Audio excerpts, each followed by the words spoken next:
అది ఆయన రాజకీయ ప్రత్యర్థులకు ఒక అస్త్రం. ఆ నేతను ఇరకాటంలో పెట్టాలనుకున్నప్పుడల్లా ఆ అస్త్రాన్ని ప్రత్యర్థులు తెరపైకి తెస్తారు. ఇప్పటివరకు ప్రత్యర్థుల అస్త్రాలని ఆ సీనియర్ నేత సమర్థవంతంగా తిప్పికొట్టగలిగారు. ఈసారి మాత్రం ఆయన పప్పులు ఉడకవని ప్రత్యర్థులు అంటున్నారట. అయితే నీతి నిజాయితీలే తనకు శ్రీరామ రక్షాన్ని కౌంటర్ ఇస్తున్నారట ఆ సీనియర్ నేత.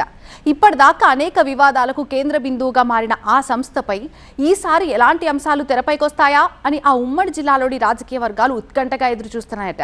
ఇంతకీ ఎవరా సీనియర్ లీడర్, ఏంటా సంస్థ?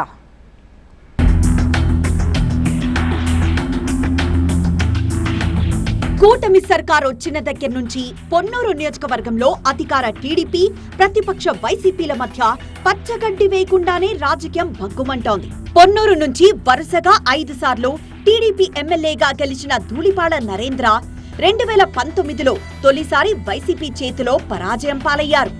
ఇక 2024 ఎన్నికల్లో పొన్నూరు నియోజకవర్గం నుంచి వైసీపీ అభ్యర్థిగా పోటీ చేసిన అంబటి మురళీకృష్ణను ఓడించి మరో విజయాన్ని తన ఖాతాలో వేసుకున్నారు ధూళిపాడ నరేంద్ర.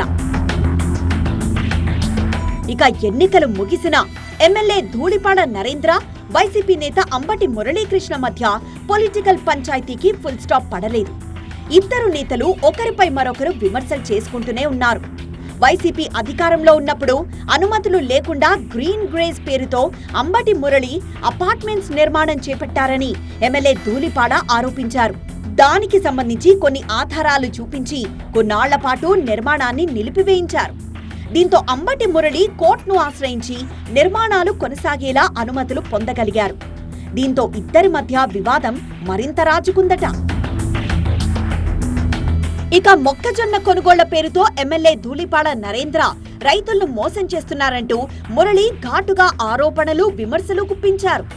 సంగం డైరీ సంస్థకు అనుబంధంగా ఉన్న దాణా కంపెనీ పేరుతో మద్దతు ధర కంటే తక్కువకే రైతుల దగ్గర నుంచి మొక్కజొన్నను ధూళిపాడ కొనుగోలు చేశారని మురళి ఆరోపించారు.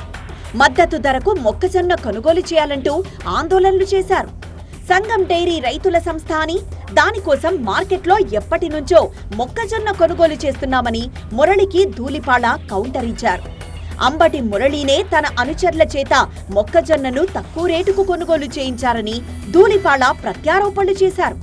వీళ్ళిద్దరి మధ్య చెలరేగిన మాటల వివాదంతో ఉమ్మడి గుంటూరు జిల్లాలో మొక్కజొన్న పంట రాజకీయ మంట అన్నట్లుగా పరిస్థితి తయారైంది. మొక్కజొన్న గట్టు మీద సవాళ్లు విసురుకుంటూ నేతలు శివాలెత్తిపోయారు. ఇది కాస్త మామిళ్లపల్లిలో మొక్కజొన్న గోడౌన్ను సీజ్ చేయడం, తిరిగి ఓపెన్ చేయడం వరకు రకరకాలుగా రాజకీయ రచ్చ నడిచింది.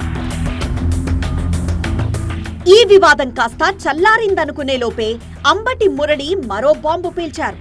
మరోసారి సంగం డైరీ అస్త్రాన్ని బయటికి తీసి ధూళిపాడ నరేంద్రపై ప్రయోగించారు. సంగం డైరీలో మనీ లాండరింగ్ జరుగుతోందని అంబటి మురళి ఆరోపించారు. దీనిపై సిబిఐ, ఈడీ చేత విచారణ జరిపించాలని ఆయన డిమాండ్ చేశారు. అంబటి మురళి చేసిన ఈ వ్యాఖ్యలు ఉమ్మడి గుంటూరు జిల్లాలో తీవ్ర కలకలం రేపాయి. గతంలో కాంగ్రెస్ సమయంలోనూ, ఆ తర్వాత వైసీపీ అధికారంలో ఉన్నప్పుడు కూడా ధూళిపాడ నేతృత్వంలోని సంగం డైరీపై అప్పటి ప్రభుత్వాలు ప్రత్యేక దృష్టి పెట్టాయి. గత వైసీపీ హయాంలో సంగం డైరీలో అక్రమాలు జరిగాయని ఆరోపిస్తూ ఆ సంస్థ చైర్మన్ గా ఉన్న ధూళిపాడను అరెస్టు కూడా చేశారు. గుంటూరు జిల్లాలో పాడి రైతుల సహకార సంఘంగా సంగం డైరీ ప్రస్థానం ప్రారంభమైంది. ధూళిపాడ నరేంద్ర తండ్రి వీరయ్య చౌదరి దీన్ని ప్రారంభించి ఆ సంస్థకు చైర్మన్ గా కూడా పనిచేశారు. 10 ఏళ్ల క్రితం సంగం డైరీకి ధూళిపాడ నరేంద్ర చైర్మన్ అయ్యారు. అప్పట్నుంచి నరేంద్ర ప్రత్యర్థులు సంగం డైరీని రాజకీయ అస్త్రంగా మార్చుకున్నారని టాక్. సంగం డైరీ అస్త్రంతో వీలు చిక్కినప్పుడల్లా ధూళిపాడ నరేంద్రపై ఆరోపణలు చేస్తున్నారని జిల్లా పొలిటికల్ సర్కిల్స్ లో చర్చ జరుగుతోందట.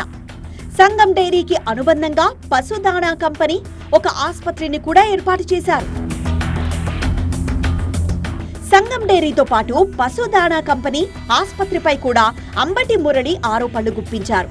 ఆస్పత్రిని ఏర్పాటు చేసి ధూళిపాడ కుటుంబ సభ్యులే దోచుకుంటున్నారని ఆయన ఆరోపించారు. సంగం డైరీ రైతులదైతే 10 ఏళ్లుగా చైర్మన్ ఎందుకు మారడం లేదని మురళి ప్రశ్నిస్తున్నారు.